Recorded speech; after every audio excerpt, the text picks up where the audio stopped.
teman-teman semuanya, apa kabar? Jumpa lagi bersama saya Ruby Herman. Nah, kali ini saya bakal bincang-bincang ngobrol bersama seorang yang luar biasa. Ini ada kurang lebih dari 40 tahun di dunia media nih. Please welcome, ada Bapak Martinus Joni Sugiarto, ownernya dari Eljon Media. Halo Pak Joni. Halo Bang Ruby, apa kabar? Wah, sebelumnya thank you so much nih Pak. Ini saya dipercaya Pak Joni untuk ada program di Eljon TV. Sekarang saya dapat kesempatan untuk interview Pak Joni. He's my promise, I will rise and shine. Hai teman-teman, selamat datang di YouTube channel Ruby Herman. Sebelum kita nonton, jangan lupa untuk subscribe ya, karena subscribe itu gratis. Yuk kita nonton sama-sama. Sip. Thank you Pak Joni. Nah, mungkin banyak nih yang belum tahu nih, apalagi anak-anak muda. Mungkin bagaimana nih perjalanan seorang Pak Joni, gimana nih bisa bermula, bisa mendirikan Eljon Media. Silakan Pak Joni. Oke, cerita Eljon Media itu bermulai ketika saya masih sekolah. Kalau nggak salah SMP kelas 2. SMA kelas 2 di Palembang. Jadi saya mendirikan radio. SMA udah mendirikan radio, Pak? Iya, zaman itu kan banyak radio bermulai dari iseng, suka main. Jadi awal-awalnya ya, terus saya pengen lebih serius. Saya kerja di salah satu stasiun radio di Palembang, jadi penyiar. Nah, dari penyiar itulah akhirnya saya bisa memiliki radio itu. Nah, dari situ saya terus berkembang. Jadi zaman dulu saya ingat banget bos saya kerja waktu itu ya. Bos saya mendirikan radio ini tanggal 10 Mei tahun 1972. Jadi itulah mulai saya main radio. Terus zaman dulu kalau radio itu tempat kumpul anak muda. Jadi kalau mau cari jodoh, wah, larinya ke situ. Jadi anak-anak muda pada malam naik motor datang kumpul di radio. Pemilik radio saya itu sudah berkeluarga. Ternyata istrinya cemburu. Marah istrinya. Nah, saya yang jadi penyiar di situ. Satu hari ditawarin, John, ini Ayu kau sudah marah-marah. Ayu itu kakak. Jadi dia manggil istrinya ngomong sama aku, Ayu kau. Ayu kau tuh udah marah-marah. Jadi nak ku jual baiklah radio ini. Nah, disitulah saya take over radionya. Itu terjadi 49 tahun yang lalu. 49 tahun. Jadi nanti Korubi tanggal 10 Mei 2022 radio saya akan berulang tahun yang ke-50. Wow, 50. Golden ya, 50 tahun ya Pak ya. Golden. Iya. Dari situlah saya mulai saya jadi penyiar di radio. Akhirnya karena main di radio harus selalu menulis skrip. Kita kan nggak bisa siaran tanpa pakai bahan kan, jadi harus belajar bikin skrip. Akhirnya saya belajar. Masih ingat banget tuh pakai mesin take yang jadul, yang satu huruf diketik gitu kan.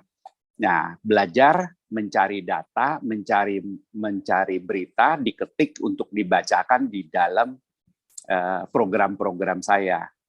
Akhirnya kecanduan bikin skrip. Nah, terus saya ngelamar ke salah satu koran di Palembang. Jadilah saya merangkap wartawan di situ. Siaran dan wartawan ya. Wow. Iya, toh kerjanya sama kan? Kerjanya sama. Jadi di radio kita siaran tidak boleh tangan kosong. Kita harus membaca skrip yang kita buat dengan berbagai sumber yang benar gitu.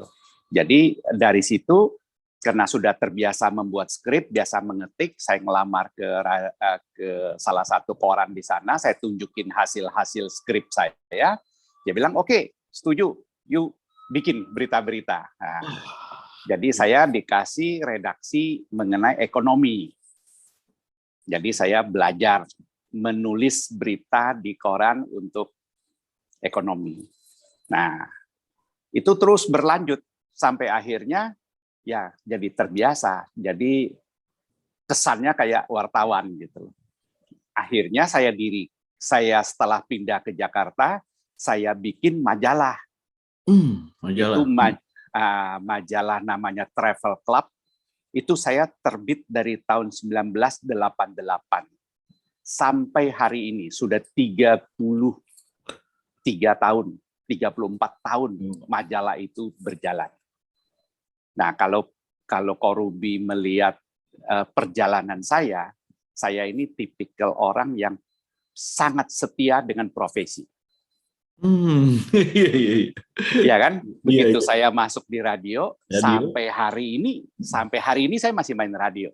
Masih main radio juga, terus skripnya juga udah prepare semua ya Pak, artikel-artikel masuk ke majalah juga Pak ya. Betul. Nah, itulah cerita asal muasal saya. Kalau Korubi tanya tadi, bagaimana cerita saya asal muasal main di media. Nah, Pak Joni, tadi kan Pak Joni cerita bahwa Pak Joni sempat beli tuh radio itu. Nah, waktu itu gimana tuh? Sedangkan waktu itu kan Pak Joni masih belajar SMA gitu kan ya. Nah, gimana tuh Pak? Apakah dicicil atau gimana? Wah, udah langsung startup tuh anggapnya. Jadi disitulah permainan kecerdasan kita. Jadi ya saya karena tinggal di Palembang kadang-kadang ngomong itu agak sedikit kasar. Jadi kita harus bermain dengan otak istilahnya. Otak ini harus betul-betul diandalkan. Jadi saya mikir, karena saya kerja di radio, kebetulan saya sering disuruh, tolong tagihkan ini dengan yang masang iklan. Jadi saya naik motor, kadang-kadang pergi, waktu itu PT Tempo, Bodrek SIM, banyak obat-obat dari perusahaan rokok segala macam. Akhirnya saya banyak kenalan dan saya tahu persis satu iklan harganya berapa. Begitu bos saya mengatakan radio ini akan jual, saya tanya dia harganya berapa. Saya hitung, ini kalau orang-orang ini bayar setahun di depan, ini saya cukup melunasin dia nih. Wah, saya cukup nih. Nah, akhirnya saya datangin pemasang iklan. Saya bikin penawaran. Kalau saya menawarkan, you pasang setahun bayar di muka, tapi bayarnya 10 bulan aja. You dapatnya 12 bulan iklannya. Mau nggak? Nah, ada yang tertarik. Oh, mau. Saya bayar 10 bulan, dapat 12 bulan. Ada yang saya katakan, you tetap bayar 12 bulan, saya kasih diskon 15%. Tapi bayarnya di depan.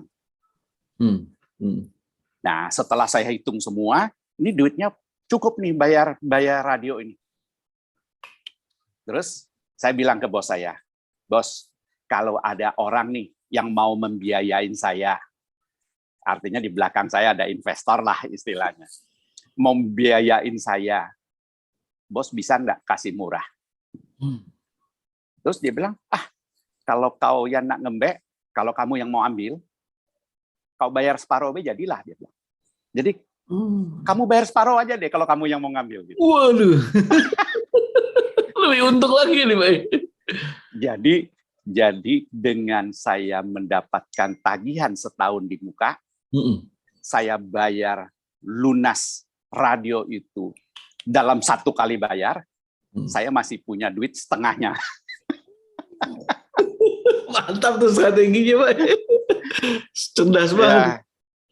Pak Joni, permainan otak. Waktu itu radionya bentuknya gimana sih waktu kalau zaman sekitar yang tadi 49 tahun yang lalu ya, Pak? Radio dulu pertama itu antenanya masih istilahnya tiang jemuran. Jadi pakai masih hitungan setengah lambda, seperapat lambda. Awal-awalnya itu dia bukan di FM. Awal saya main tuh radio tuh di SW. SW. Nah, diputar itu Pak ya? Itunya diputar ya? Betul.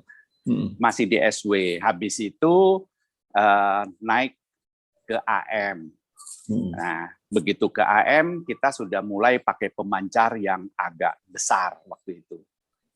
Terus masuk lagi ke MW. Nah, setelah masuk ke MW, baru sekarang lari ke FM. Tapi mungkin Bro Ruby menyadarin sebuah masalah sekarang ini. Sekarang ini orang nonton TV tidak lagi di depan TV.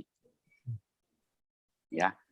Orang dengar radio tidak lagi melalui radio.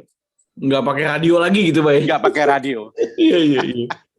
Lari kemana? Lari ke streaming. Iya, betul. Jadi nggak ada lagi. Sekarang kalau Bro Ruby pergi ke toko elektronik mau beli radio, aku pikir yang jual juga bingung radio. Ada lagi. Lewat. Iya. Iya kan, seperti kalau orang beli mobil baru sekarang di dalam itu udah nggak ada radio, yang ada justru internet kan?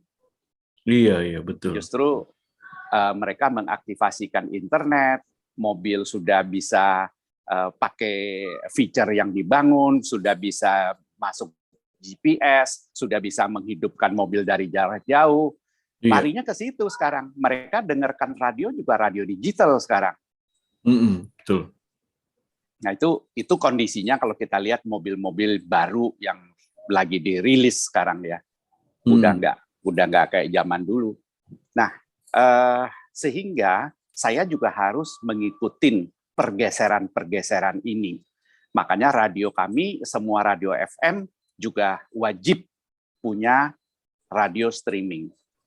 Nah terus sekarang kami wajibkan lagi harus punya podcast. Podcast. Jadi kalau orang pasang iklan di tempat kami, satu iklan FM radio akan dapat 2 bonus. Bonusnya di radio streaming plus di radio podcast. Wow. Iya. Begitulah untuk menjaga supaya tetap hidup. Oke. Nah, sejak kapan nih Pak, dari kan udah awal radio, terus udah gitu majalah, kemudian juga ke TV nih. Nah, Eljon TV. Nah, itu sejak kapan nih Pak? Sebenarnya main TV saya udah lama. Dulu bahkan di dalam Indovision, kira-kira mungkin 10-15 tahun lalu saya sudah punya satu channel di situ 24 jam. Namanya Indonesia Tourism Network. Nah, dulu saya bikin tourism channel di situ. Ya. Orang bisa nontonin lewat kalau berlangganan kabel TV. Zaman itu lagi ngetren banget lah. Nah, terus beberapa tahun kemudian saya melepaskan diri, tidak lagi membeli channel di dalam Indovision, tetapi saya siaran lepas di streaming.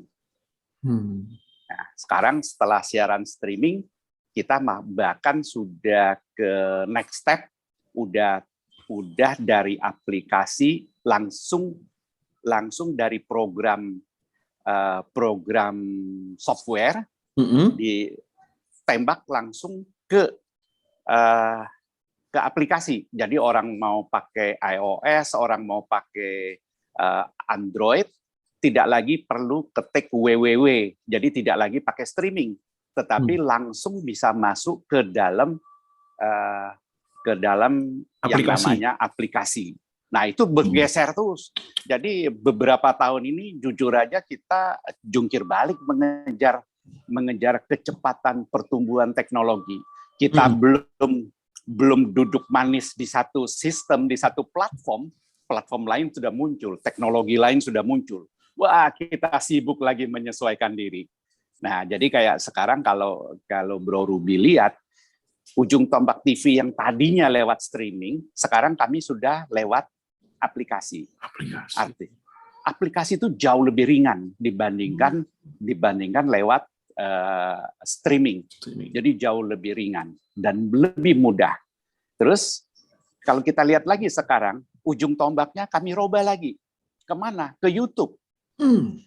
Jadi kalau ketik YouTube di situ ada Eljon TV, dan kami akan membuat semua program yang ada menjadi YouTube channel yang berdiri sendiri-sendiri.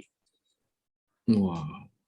Jadi nanti di YouTube channel Eljon TV itu akan banyak, mungkin ada 10 sampai 12. Sekarang yang sudah kami migrasi ke sana seperti Eljon Medical Forum. Jadi kalau orang masuk di situ cari Eljon Medical Forum, di situ satu channel cerita soal medical semua cerita kesehatan. Nah, terus kami juga buat satu Eljon Pageant. Jadi nanti di YouTube kalau orang mau nonton pageant, masuk ke satu YouTube itu semua pageant ada di situ. Jadi kita uber-uberan dengan kemajuan teknologi, tapi jungkir balik benar-benar SDM kita, waduh, untung banyak anak muda seperti Korubi ini. Baru kekejar. Nah, Pak Joni, tadi bicara soal pageant. Nah, saya dengar juga Pak Joni banyak sekali memiliki lisensi-lisensi nih.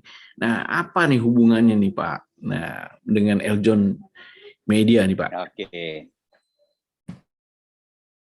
Jadi kalau kita hanya cari uang saja, harus diimbangin ada aksi sosial. Nah, aksi sosial saya terjemahkan ke dalam sebuah yayasan. Saya dirikan tahun 1990, itu Yayasan Eljon Indonesia. Nah, yayasan ini spesial mengembangkan sumber daya manusia. Terus kita dorong. 15 tahun yang lalu, saya bikin pageant, yaitu Putri Pariwisata Indonesia. Nah, dengan pageant ini, saya kan tidak mau pageant level nasional sudah terpilih, terus mandek hanya di Indonesia. Karena tujuannya kita harus bisa mempromosikan Indonesia di luar negeri. Makanya saya belilah license itu. Jadi saya beli franchise. Total yang sudah saya beli adalah 15 franchise.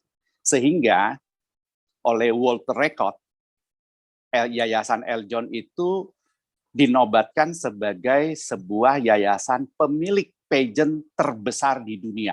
Wow, keren banget nih di Indonesia pemilik pageant terbesar. Pemilik pageant di dunia. Di dunia loh, mantap ya.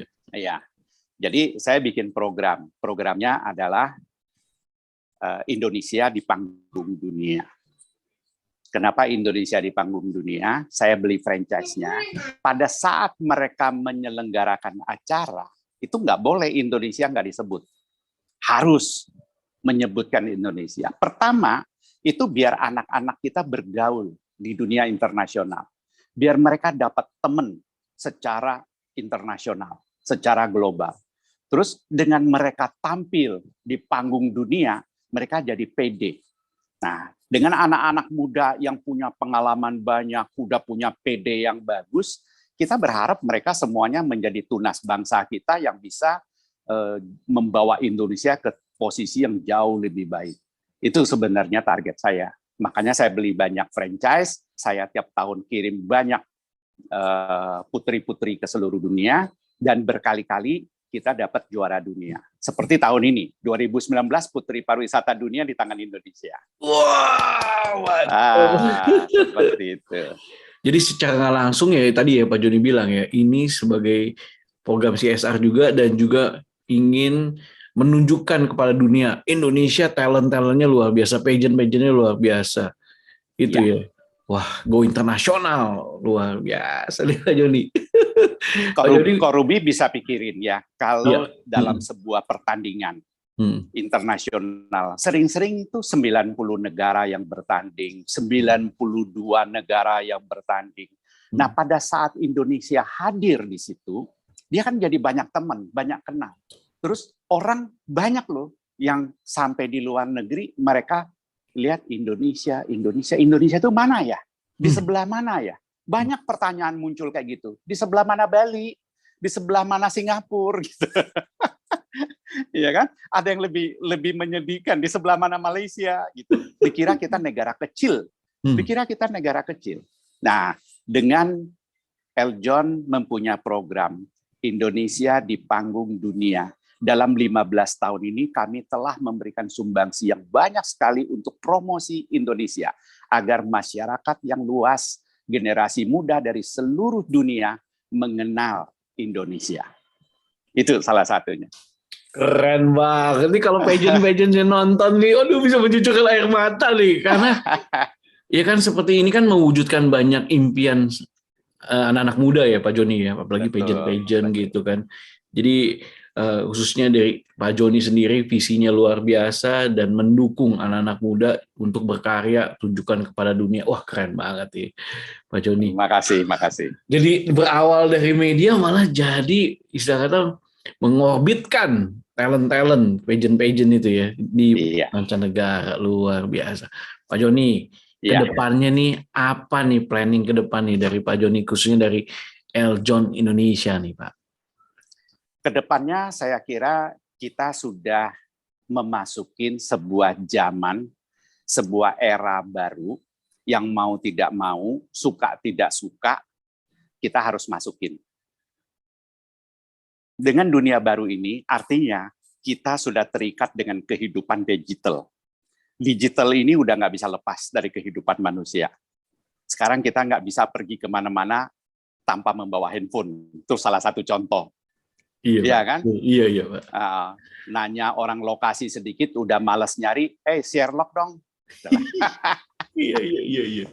Betul kan? Betul Pak, betul. Nah, kita sekarang lihat, sampai ke supir Gojek yang naik motor pun semuanya sudah melek teknologi.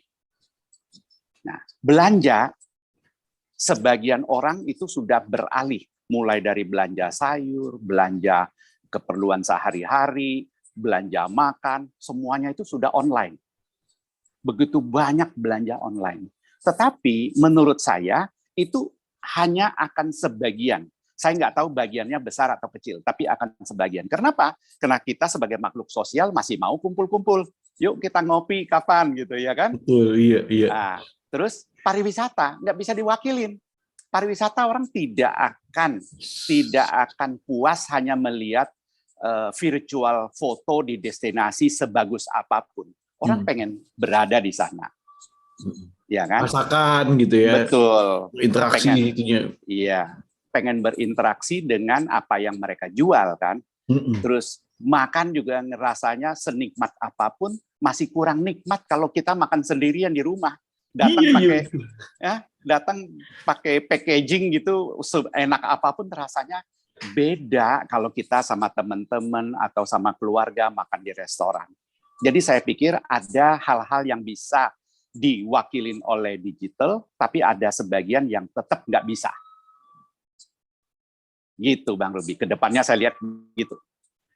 Yes, jadi ini ya Pak Joni ya, kedepannya Pak Joni juga pasti akan mengembangkan bisnis, ada pariwisatanya, tourism dan lain-lain ya, dan berhubungan sama bisnisnya Pak Joni nih.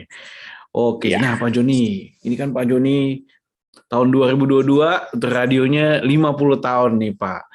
Pak, apa sih yang menjadi rahasia suksesnya Pak Joni nih Pak, sehingga bisa konsisten komitmen seperti ini nih Pak? Biasanya kan bisnis begitu nggak jalan dikit langsung pindah. Nah ini Pak Joni membuktikan luar biasa. Apa nih Pak? Gini Bang Ruby, jadi orang itu mesti setia. Kuncinya adalah kesetiaan kita terhadap profesi. Kalau jatuh, ya bangun lagi. Jangan cengeng, jangan jatuh terus kita udah gue tinggal gitu loh, nggak mau lagi bangun atau terus lari ke profesi lain. Dalam hidup kita tidak banyak pekerjaan yang bisa kita mulai dari nol terus. Pasti tidak banyak yang bisa selalu kita mulai lagi nol. Gagal, kita cari bisnis baru mulai dari nol. Gagal lagi, kita cari lagi bisnis baru mulai dari nol. Itu enggak, menurut saya akan tidak terlalu cepat untuk kita belajar. Jadi saya mendingan walaupun jatuh bangun, tapi disitulah saya belajar untuk membuat itu lebih baik dan lebih baik lagi. Jadi kuncinya adalah kesetiaan kita. Betul nggak, Bung Robi? Keren banget nih kesetiaan ya. Dan kalau saya lihat nih Pak Joni nih ulet sekali nih, selain setia, ulet sama fokus banget nih sama bidang yang disukai dan kreatif sekali Pak Joni ya. Wah, Pak Joni luar biasa. Pak Joni menjadi inspirasi buat banyak orang. Terima kasih Pak Joni untuk udah berbagi nih. Sukses buat Eljon Indonesia. All the best pokoknya Amin. Pak Joni. Buat teman-teman yang penasaran nih dan juga mau promo di Eljon Media, Eljon Indonesia, silakan nanti bisa langsung aja ke websitenya ini nih, bisa kontak langsung. Pak Joni, thank you so much sih udah berbagi Pak Joni. Wah, terima kasih. Sukses terus Pak Joni. Pak Joni ini saya lihat makin muda, makin tambah muda. Sosok inspirasi. Kan mesti ikutin gayanya Ko Ruby. Thank you ya Pak Joni ya sudah berbagi ya. Sampai jumpa teman-teman. Wah, kita udah bincang-bincang dengan Pak Joni, founder dari Eljon Indonesia. Semoga berinspirasi buat teman-teman yang mungkin baru ingin mulai bisnis. Dan juga siapa tahu nih teman-teman yang mau ikutan pageant, langsung aja nanti bisa klik websitenya. Oke, terima kasih telah menyaksikan program ini. Saya Ruby Herman. Bye-bye.